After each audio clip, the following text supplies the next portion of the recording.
Today we're going to be tying John Wilson's Trout Crack, and to tie this pattern, you really don't need that much stuff. We're going to use your basic size 18 Nymph hook, which is a little bit curved, and the Nymph curve actually gives this thing its original kind of natural profile. So just kind of a curved hook right here. And then we're going to use a monofilament tying thread. This stuff can be purchased in most fly shops. It's not the same thing as actual mono though. It actually is on a tying thread spool. As you can see, it's made by UTC, and it is this kind of clear monofilament tying material. It's a little softer than fishing mono. And then finally we're going to use UTC Vinyl rib, which is in this case brown, which is this really beautiful clear product that makes a really cool shellback. And here we go. And if I could just say one word about myself here, I am having to tie this fly in a really awkward situation because I've got this camera here. And if it's not exactly the best trout crack you've ever seen, I hope you will forgive me. Hopefully this will at least show you what you're aiming for.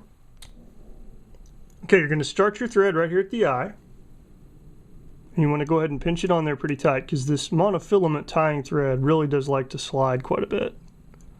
Go ahead and work your way back all the way to the bend of the hook, because this is a scud pattern and scuds have a little bit of a curved body configuration. You're going to kind of mimic that here. Go ahead and trap the tag end. Alright, now at this point, really this is the hardest thing about this pattern. It is not a hard pattern at all. You're going to dub this thing with a very light amount of dubbing. We're talking just a really little bit here. But because you're dubbing synthetic on synthetic, it can be a little bit tricky to get it on there. Sometimes it helps to get a little sweat or even a little bit of wax or something on it. Dub it really fine toward the back so you can make a nice taper, and then starting back at the bend, begin to wind forward. Now the ideal here is to actually have a bit of a taper in the middle because these scuds do get a little bit thicker toward the abdomen area. So you can let your stuff just get a little bit thicker right through there, but again, not very much.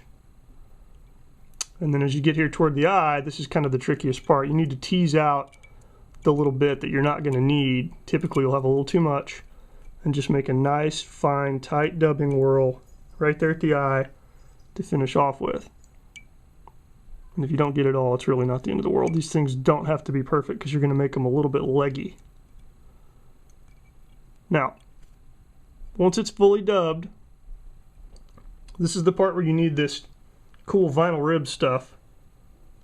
You're going to just take a little bit off the end here, and you only need as much as you'll need to cover the fly. So maybe, I don't know, 1/2 inch at most. You're going to cut it a little bit long. Now the thing about this stuff is, and I'm going to try to show you this, it's D-shaped. It's actually not quite round. It's flat on one side and round on the other. And you want that flat bit to go on the down side here. So we've got it lined up where it'll be curved on the back. And then, and this is so easy, make sure we're lined up properly. A little hard to see because I'm a distance from the camera here. Catch it on the top of the fly.